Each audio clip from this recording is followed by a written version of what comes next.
وإذ يقول المنافقون والذين في قلوبهم مرض ما وعدنا الله ورسوله إلا غرورا وإذ قالت طائفة منهم يا أهل يثرب لا مقام لكم فارجعوا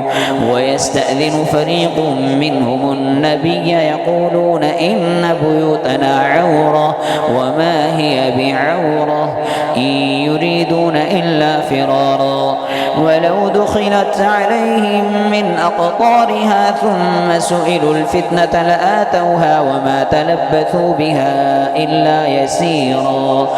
ولقد كانوا عاهدوا الله من قبل لا يولون الأدبار وكان عهد الله مسؤولا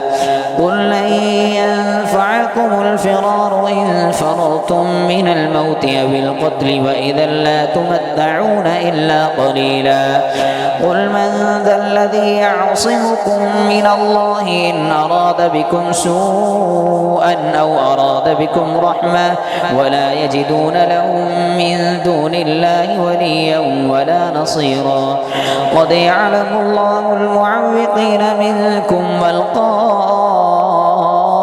لإخوانهم هلم إلينا ولا يأتون البأس إلا قليلا أشحة عليكم فإذا جاء الخوف رأيتهم ينظرون إليك تدور أعينهم كالذي يغشى عليه من الموت